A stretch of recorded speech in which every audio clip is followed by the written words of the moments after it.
TVC. 20 anos com você.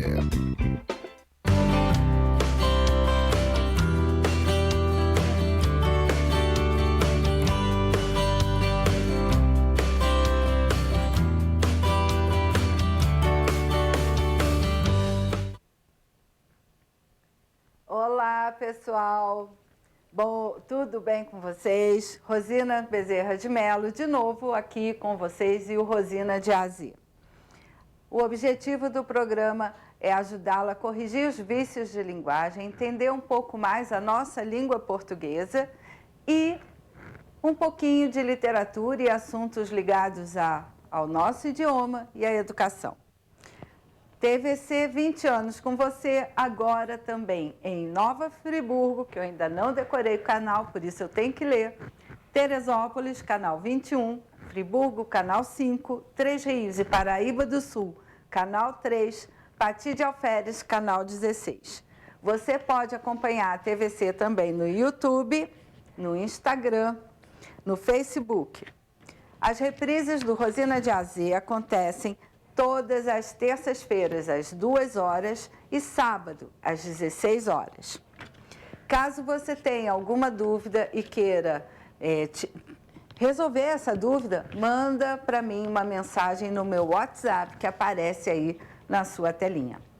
Antes de começar a falar do tema de hoje, eu quero dar um recadinho especial para vocês. O Armazém Berger, ali na Roberto Silveira, Rua do Petropolitano, perto da Boêmia, faz entrega em domicílio. É só discar 2243-9866 ou 988-25-2101. Você disca, quem atende é a Margarete ou então a Bernadette. Aí você pede ao Serginho para entregar rapidinho. Armazém Berger, ali na Roberto Silveira, no centro da cidade. O bate-papo de hoje vai ser com umas dúvidas muito comuns de português. Você sabe usar os porquês? Sabe como que faz para colocar junto com acento, separado, sem acento? Como é que é isso? Então vamos lá. O primeiro porquê que eu vou comentar hoje é o porquê junto e sem acento. Eu vou usar esse porquê com uma função. Ou melhor, eu já embolei todo aqui o meu roteirinho, que essa cola é exatamente para não acontecer isso. O primeiro porquê é junto e com acento. A função desse porquê é representar um substantivo. Ele pode vir com numeral antes dele, com um artigo antes dele, um pronome demonstrativo antes, como se ele fosse um substantivo, e ainda pode flexionar em número, ou seja, ter um plural. Ele segue as regrinhas de substantivo. E qual substantivo que ele está representando? Motivo, razão. Então, vamos ver o exemplo que eu coloquei aí. Eu pedi um porquê. Eu quero um porquê. Pode me dar 3 porquês você não fez o que eu pedi? E aquele porquê que você disse não satisfez a minha dúvida. Então, você tem o porquê junto e com acento na função de substantivo. Agora eu vou colar aqui. O outro porquê que eu estou colocando aqui para vocês é o porquê separado e sem acento. Uma função do porquê separado e sem acento é fazer pergunta. Mas esse porquê separado e sem acento, ele vem no início ou meio de pergunta. Por que você faltou à aula? Gostaria de saber por que você faltou à aula. Mas também tem uma outra função desse porquê separado e sem acento, que é substituir pronomes relativos como por qual, pelo qual, pelas quais. E aí vamos ver o segundo exemplo. Quero saber a razão por que você faltou à aula, ou a razão pela qual você faltou à aula. Então, ele está substituindo um pronome relativo. O terceiro porquê que eu trouxe para vocês é o porquê separado e com acento. Esse porquê é também um pronome interrogativo, ele faz perguntas, mas ele vem sempre perto de uma pontuação. Geralmente, uma pontuação de interrogação, um sinal de interrogação. Então, ele está sempre pertinho de um sinal de pontuação. O outro porquê, ele é junto e sem acento. Aí ele tem duas funções. Ou ele explica, ele te dá uma explicação, ou ele vai fazer uma relação de causa e consequência. Ele vai expressar causa. Então, eu faltei à aula porque estava doente. A causa, o motivo, foi estar doente. Então, por isso eu faltei à aula, que é a consequência. Eu fiquei doente, é a causa. E a consequência foi ter faltado à aula. Mas ele também pode dar uma explicação, que é quando não tem essa relação de causa e consequência. Eu trouxe o guarda-chuva porque pode chover. Esse porquê é junto e separado. Junto e sem acento. Junto e separado não, junto e sem acento. Então, ele está só apenas explicando. É como se você usasse o pois pode chover. É só uma explicação, não tem uma relação de causa e consequência. Eu trouxe também uma outra duvidazinha, que é muito comum as pessoas errarem na escrita, que é o uso de demais junto e demais separado. Demais junto, ele quer mostrar a intensidade. Aí eu coloquei como exemplo, ele é bonito demais.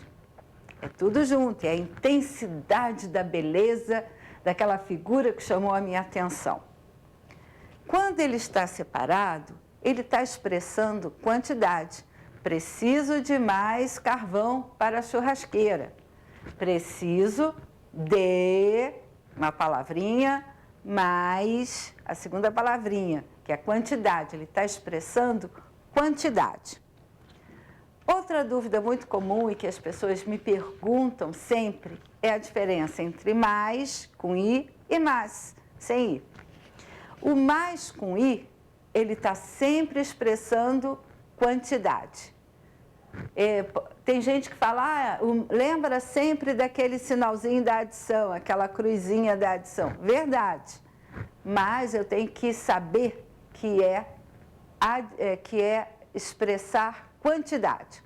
O mais, sem o i, para fazer uma homenagem ao André, sem o i, eu vou sempre expressar uma adversidade, um contraste, uma oposição. E o exemplo que eu trouxe para vocês expressa uma adversidade. Eu quero viajar, mas não tenho dinheiro. Maria quer comprar mais quantidade de vestidos, mas sem o i não tem dinheiro. Ela pode comprar mais vestidos se não tem dinheiro? Não, é uma adversidade. Professora Eva Vilas Boas, esse programa foi em homenagem a você. E agora, antes de chamar o intervalo, eu quero que vocês pensem o que é estrangeirismo. Como que as palavras estrangeiras passam a fazer parte do idioma português? Como é que eu vou aportuguesar uma palavra? Vão pensando nisso.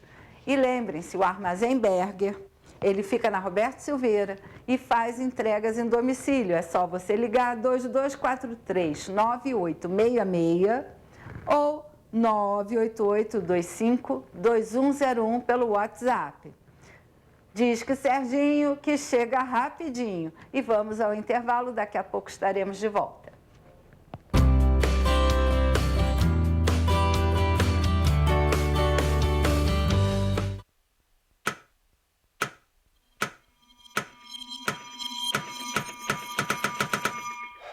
Cara, o que a gente tá fazendo, hein? Vamos falar um segundo sobre a gente? Sim, sobre violência contra a mulher, mas mais sobre a gente.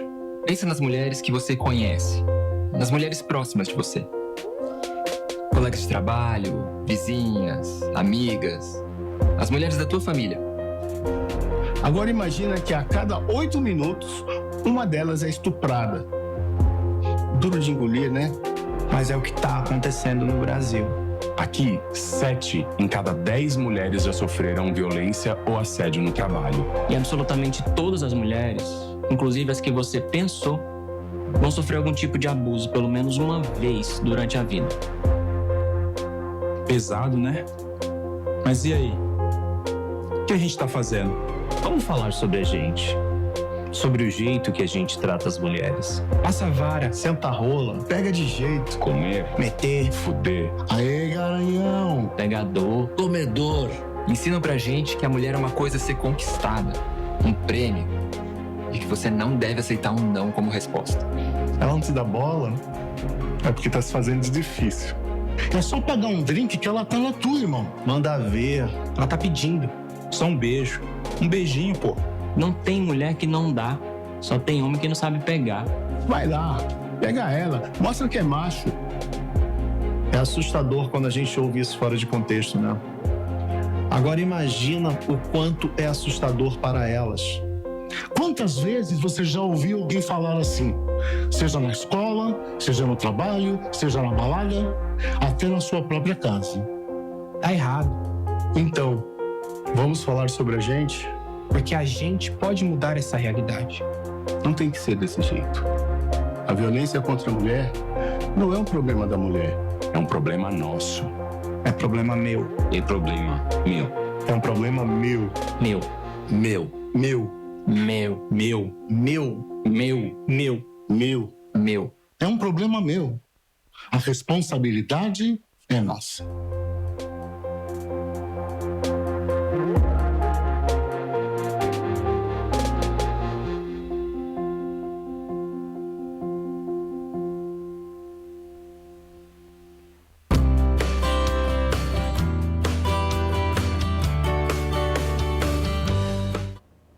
Estamos de volta com Rosina de Azer e hoje eu estou recebendo a professora doutora Bianca Delanina. E o bate-papo que nós vamos ter aqui é como que eu posso aportuguesar as palavras estrangeiras, o que é estrangeirismo, aí pessoal do Enem vamos ficar ligado, e o que é galicismo, anglicanismo, como é que as palavras no nosso idioma foram se juntando, porque não é só o francês e o inglês que influenciaram o português. Tem a língua indígena, tem o árabe, vários outros idiomas de todos os povos, o italiano, vários povos que vieram morar aqui, o africano, como é que eu posso falar? Os dialetos, os idiomas africanos, de povos africanos que vieram para o Brasil, foram trazidos, não vou entrar nessa questão, e como que isso aconteceu. Então, nós vamos conversar com a professora Bianca Delanina. Bianca, muito obrigada por ter aceitado esse convite, e eu quero que, rapidinho, você faça um breve resumo do seu currículo, para as pessoas saberem quanto que você estuda isso em língua portuguesa. Tá.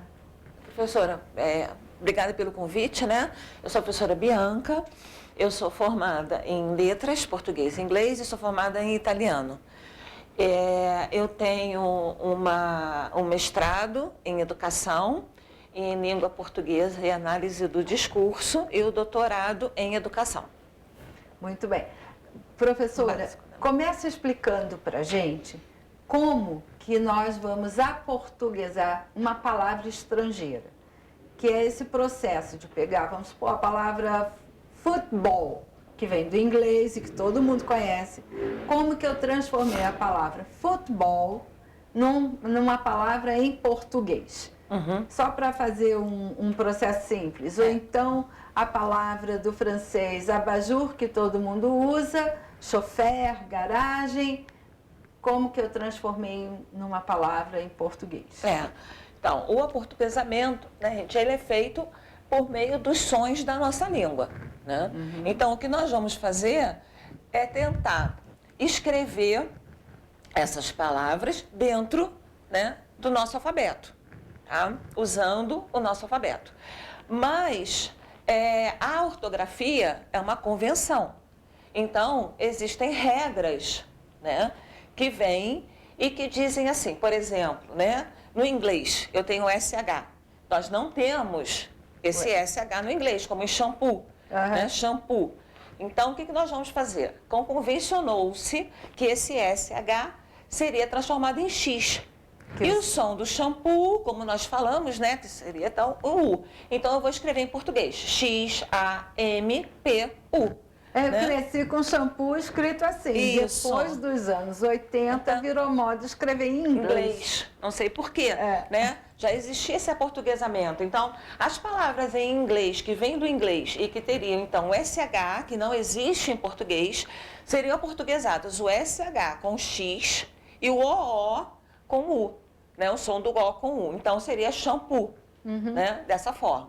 Então, o que nós fazemos é pegar aquilo que não existe, né, em termos de som, na nossa língua, e passar para um som mais próximo. Que foi o caso do futebol. Que foi o caso do futebol, né? Que a gente fala futebol, né? Ou futebol. Né? Futebol é a mesma coisa, as duas formas do inglês, né? Foot e ball. E a gente coloca futebol dentro de como nós falamos também. Né? Ótimo, muito bom. E aí, o que você sugere, ou pode explicar para a gente, dessa formação da nossa língua? Porque teve um ano, não me lembro bem qual foi, que um ministro de governo tentou tirar as palavras estrangeiras do idioma e proibir que se usasse palavras em inglês em nome de loja, em nome de produto, como nós falamos agora no caso do shampoo. Né? E ele foi muito criticado, porque se tivesse que tirar essas palavras do inglês, teria que tirar do africano, do indígena, do italiano, do árabe, do coreano, dos outros idiomas que compõem a nossa língua, que enriqueceram o nosso idioma. Eu acho que o que ele quis naquele momento foi evitar um excesso de uso de palavras em inglês, usadas em inglês, não aportuguesadas ou não traduzidas para o português. Né? Porque o que a gente faz? Né? Toda língua, né, ela é formada por influências de outras línguas. Né? Que é essa comunicação entre os falantes. Então, e aí a gente fala de uma evolução da língua. A língua está sempre mudando, né? Claro que essa mudança não é instantânea. Uma mudança na língua, né, gente? Para que a gente diga que uma palavra realmente exista ou ela vá constar no dicionário, ela leva pelo menos 50 anos e ela deve ser falada por toda uma comunidade. Ela não deve ser restrita a um grupo, a um grupo, nada disso. Né? Agora, você não muda isso, não se muda isso por uma lei. Né? Não se muda isso por uma lei. É uma questão, a língua, né, deve ser mudada por uma lei.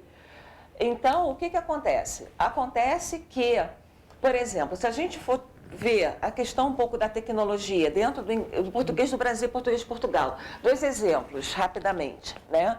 Nós usamos aqui as palavras em inglês, como, por exemplo, site e mouse. Né? E no português de Portugal, a palavra site foi aportuguesada para sítio e a palavra mouse foi mesmo traduzida para rato, né? Que não seria rato, seria um camundongo, mas seria rato, né? Que se fala em Portugal, rato e sítio. Né? Rato é uma tradução e sítio é um aportuguesamento. Então, eu acho que o que ele estava questionando, né, é esse excesso de uso das palavras em inglês, essas palavras que vieram com a tecnologia aqui no Brasil. Em vez de haver uma tradução, tipo um call center. Customizer em vez de personalizar. Customizar, né? De custom, que é fantasia, né? Em inglês. Eu acho que era nesse sentido, mas isso é uma questão cultural. Né? E não se muda como uma lei. Não se muda como uma lei. É uma questão cultural. Agora, Bianca, fala um pouquinho do livro que você publicou a respeito desses estrangeirismos. Porque, às vezes, professores que estão em sala de aula de língua portuguesa precisam de uma diversidade maior de exemplos, de explicações, para poder trabalhar com os seus alunos e até poder encontrar material de pesquisa para enriquecer essa aula, porque a gente sabe que os livros didáticos, pelo tempo ou pela própria limite de impressão, não estou criticando o livro didático, eles têm um limite. Então, como professor pode... que eu acho que é um excelente manual para o professor. Então, fala um pouquinho do seu livro. Mais ou menos em 2002, né, eu publiquei esse livro, eu fiz o livro, ele foi publicado tempos depois, chamado Estrangeiro Eu, né, e que fala um pouquinho da evolução, né, da formação da língua portuguesa, tá? A história da formação da língua portuguesa. Num outro capítulo, eu falo sobre os processos de aportuguesamento, né, sobre os quais nós estávamos falando antes, né, com muitos exemplos. Por exemplo, se a palavra vier do latim, se a palavra vier do inglês, se a palavra vier do alemão, como é que ela é portuguesada. Né? Essas regrinhas todas de aportuguesamento. Depois eu falo um pouquinho da influência do galicismo, que é o uso de palavras francesas, que vai acontecer no século XIX, início do século XX, e depois do anglicismo, que é o uso de palavras inglesas no século XX. Depois dos anos 80, principalmente. Isso, principalmente, né, com o advento da internet. E um pouquinho sobre essa diferença de tratamento dessas palavras no português do Brasil e português de Portugal. E no fim do livro, eu trago, então, a origem das palavras usadas em português, que fazem parte já do léxico português. Conjunto, o léxico é o conjunto de palavras do nosso idioma usadas no Brasil. Isso. E de onde que elas vêm? Né? A origem grega, a origem árabe, a origem celta, a origem ibérica, a origem italiana, inglesa, francesa... Árabe, muito interessante, a origem árabe, né? A origem das línguas africanas e a origem das línguas indígenas. Ótimo, excelente, eu adoro... Uma relação dessas palavras e alguns significados. Isso é bem curioso. Tem uma outra questão que eu acho também muito interessante, que é a questão do aportuguesamento dos verbos. Vou dar um exemplo. Print, é imprimir. Nós temos um verbo que significa você imprimir um material. Aí agora as pessoas falam, vamos printar.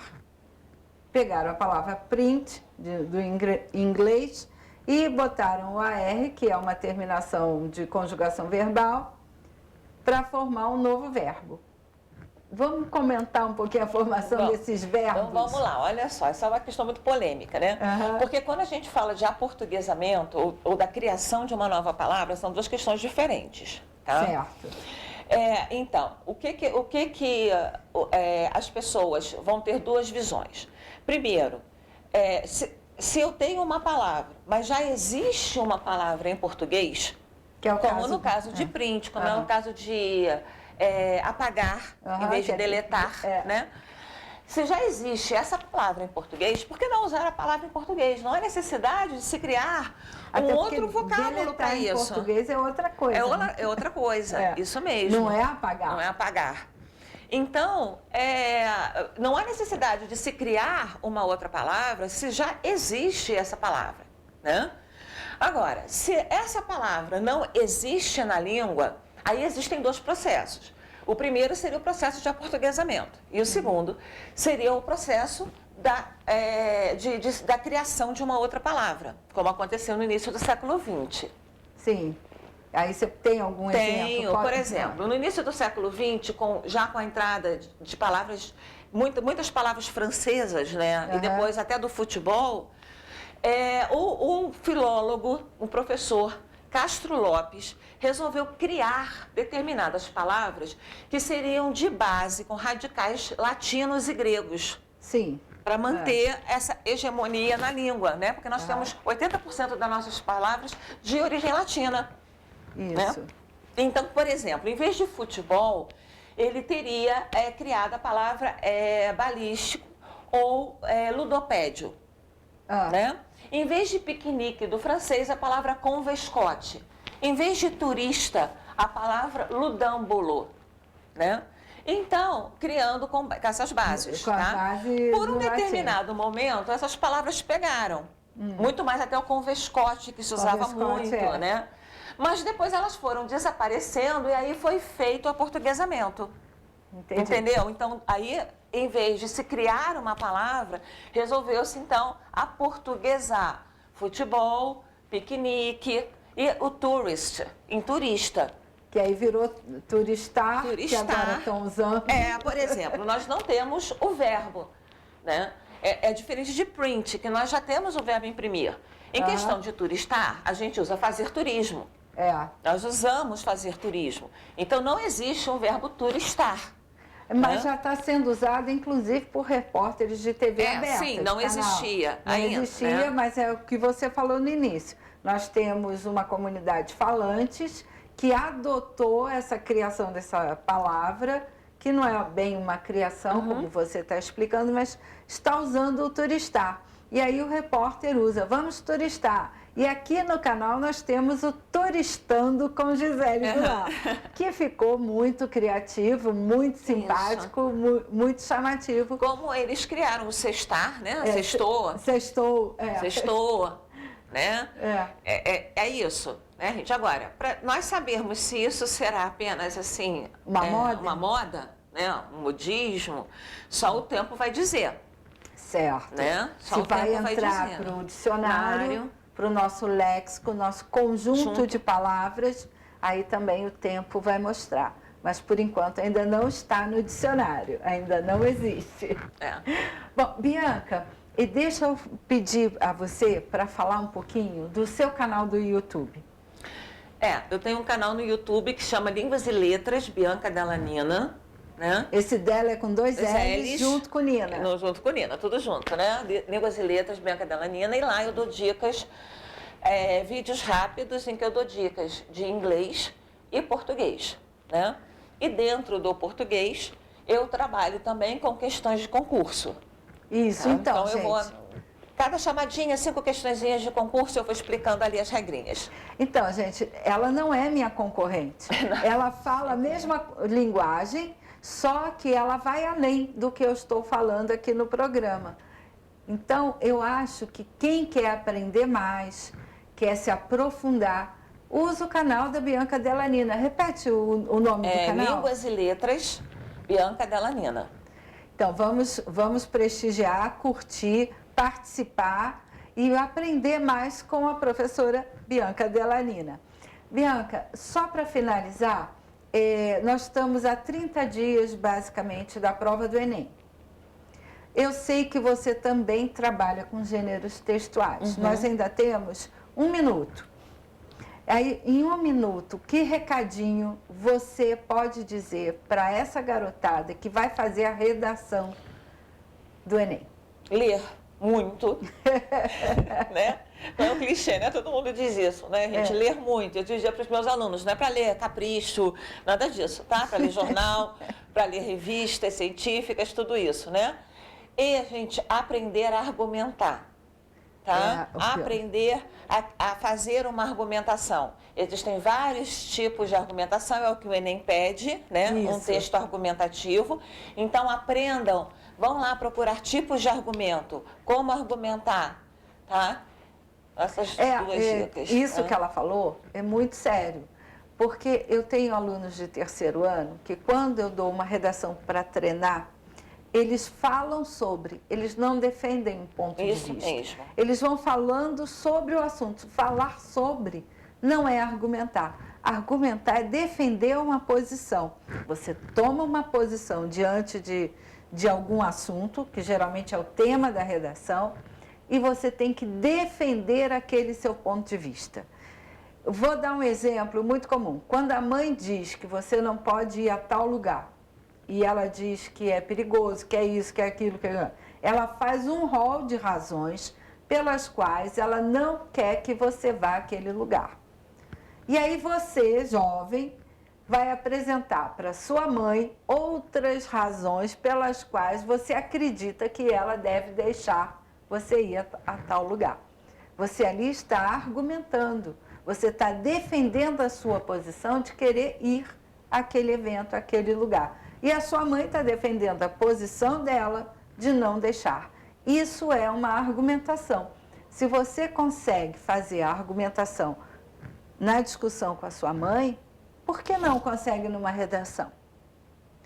Bianca, nós temos agora que nos despedirmos. E por quê? Porque o tempo acabou, o bate-papo vai ficar por aqui. Rapidinho, Bianca, muito obrigada por ter vindo. Eu que agradeço, professora. Muito obrigada por essa oportunidade, né? Poder falar desse assunto tão fascinante, né? De que eu gosto muito, né? E poder falar um pouquinho do meu canal também. Isso. O Rosina de AZ está sempre aberto para receber você. Gente, muito obrigada pela audiência e eu aguardo vocês na semana que vem, que nós teremos uma bela surpresa aqui no dia 29. Conto com vocês e até a próxima semana.